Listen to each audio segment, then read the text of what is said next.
But yeah, Crazy Rich Romans were crazy. More crazy than Crazy Rich Asians. Hai, welcome back to my channel, Past Imperfect Story.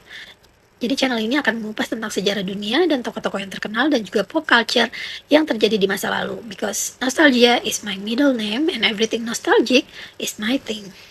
Buat yang belum subscribe, gue minta support dan keikhlasannya untuk bantu subscribe dan juga like or share if I really deserve it. And if I don't, I'm sorry and I will do better. Thank you. Langsung aja kita mulai bahasan kita hari ini. Apa sih yang mau kita bahas lagi tentang Romawi? Kali ini gue akan membahas gladiator. Nah, pasti udah pada familiar banget sama apa itu gladiator ya.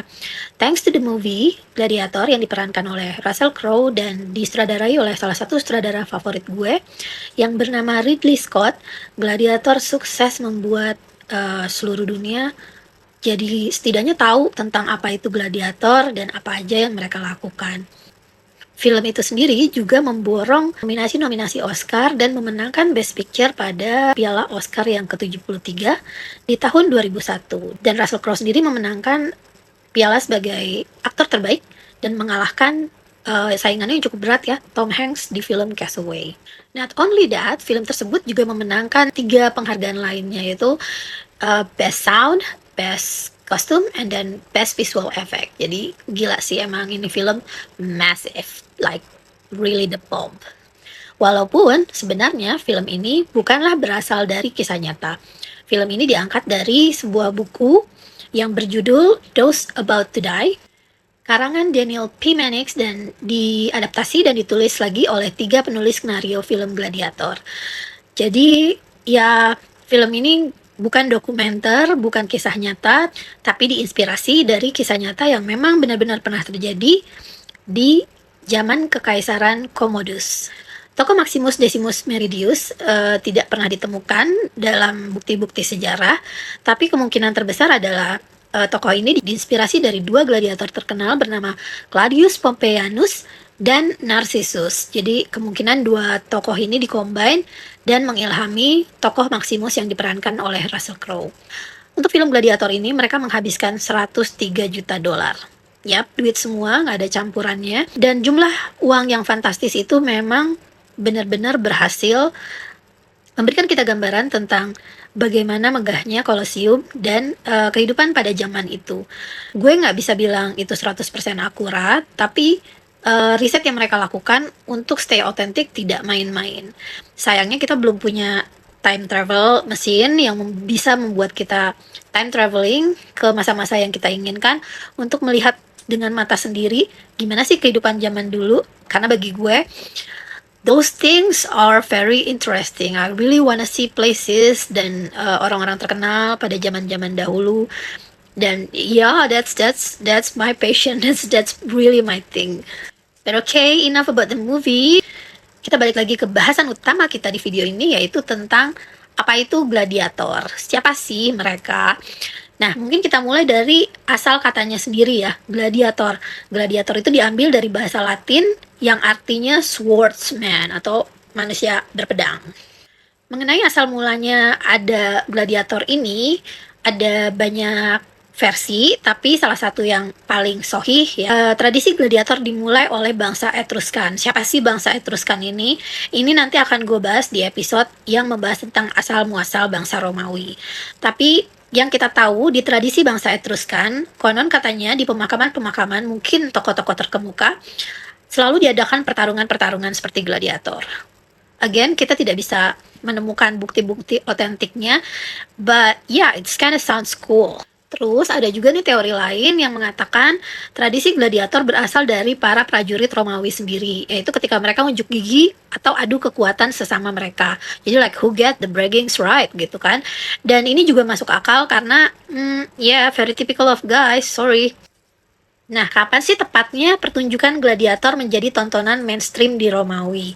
Dengar-dengar ini mulai menjadi tontonan mainstream dimulai abad ketiga sebelum Masehi. Lama banget ya gitu. Jadi emang benar-benar tradisi kuno gitu. Awalnya sih masih skala kecil-kecilan, biasanya diadain di forum kayak di pasar malam, Tapi lama-kelamaan makin banyak yang nonton, makin banyak yang ngefans, and then boom, dibangunlah Colosseum yang super megah itu dan bisa menampung puluhan ribu orang. Can you imagine the noise and excitement? Pasti heboh banget dan mungkin ngalahin konser Green Day atau My Chemical Romance ya.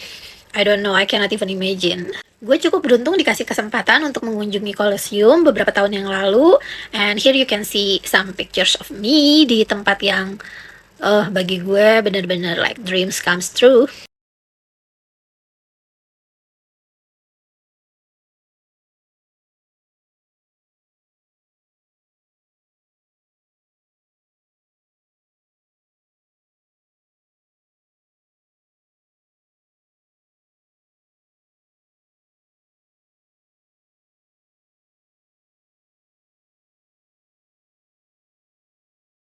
Oke, those are some pictures for you.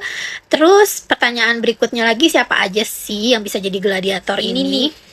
Ini nih yang menarik. Jadi konon yang bisa jadi gladiator adalah para budak-budak yang memang dijadikan gladiator untuk memperpanjang masa hukuman matinya. Jadi literally fight for your life. Literally. Tapi lama-kelamaan makin banyak orang yang bukan budak yang juga menjadi gladiator. Motivasinya macam-macam. Ada yang pengen terkenal, pengen duit, dan juga lama-lama gladiator juga diikuti oleh orang-orang kaya banget di Romawi. Like why?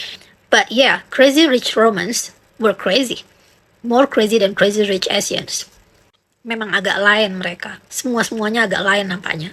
Dan gladiator-gladiator ini bukan cuma sekedar asal adu pedang loh, jangan salah. Senjatanya pun macem-macem. Dari yang pedang biasa, tombak, sampai yang bentuknya kayak jaring Spider-Man tapi lebih brutal. Jadi ya sangat bervariatif dan tontonannya memang ya benar-benar sangat memacu adrenalin lo dan live horror, really. It's like a whole different level of cosplay and combat. Nanti kapan-kapan kita bahas lagi tentang jenis-jenis gladiator ini biar nggak kepanjangan kayak curhatan tetangga. Gue juga mau share beberapa fakta-fakta yang mungkin lo semua belum tahu, yang juga punya another fact yang mau ditambahin dan di-share di kolom komentar. Please, boleh banget. But here are some facts. Fakta pertama, mereka ternyata nggak sekurus yang kita bayangkan atau sekurus dan lean and mean, that's rhymes, lean and mean Russell Crowe. Ya, mereka sebenarnya biasanya cabi-cabi dan gendut-gendut. Kenapa? Karena, dan ini fakta, karena dari tulang belulang para mantan gladiator yang ditemukanlah lapisan lemak yang cukup tebal di tulang belulang mereka. Kenapa sih mereka harus cabi-cabi? Karena kenyataannya lapisan lemak tersebut bisa melindungi mereka dari saraf-sarafnya terkena sayatan pedang dan lain-lain. Jadi itu justru menjadi bantalan yang empuk untuk melindungi mereka sehingga pertarungannya bisa berlangsung lebih lama dan mereka bisa terkena sayatan dan semakin banyak darah yang dikeluarkan dan masih tetap bisa bertahan untuk bertarung. Yes, it is a very bloody, sadistic, disgusting game. Not for you yang berhati lemah. Fakta berikutnya, kebanyakan dari gladiator itu rata-rata vegan. Wait a minute, mereka ini gladiator atau anak canggu, atau malah anak ubud, or hipster, I don't know, tapi yes, mereka itu terkenal sebagai hordery, alias pemakan barley. Jadi yang mereka makan itu lebih kepada kacang-kacangan dan nabati. Again, alasannya kenapa? Karena mereka ingin menghasilkan tubuh yang gempal, tapi little gitu. Itu sebabnya mereka makan dagingnya cuma sedikit aja. Mereka juga punya minuman olahraga, no, bukan isotonik, tapi minuman yang dibuat dari abu tanaman atau abu tumbuh-tumbuhan.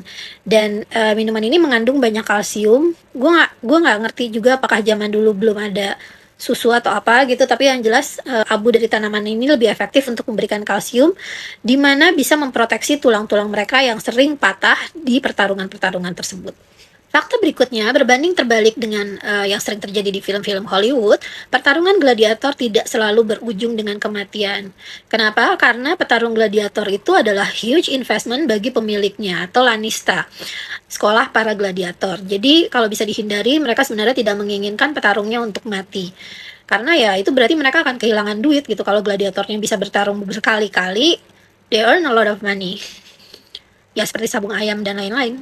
Dan terakhir, gladiator yang sering menang bisa menjadi selebriti di Romawi. Jadi mereka bisa punya fans, punya banyak uang, dan dikasih hadiah-hadiah oleh fans-fansnya. Jadi ini mirip dengan para bintang sumo di Jepang ya. So, at last, dari yang semula cuma tradisi di pemakaman ataupun latihan militer, gladiator berubah menjadi tontonan yang paling populer di Romawi. Gladiator ini berevolusi menjadi hiburan yang paling populer di Romawi dan bertahan selama berabad-abad. What a career change.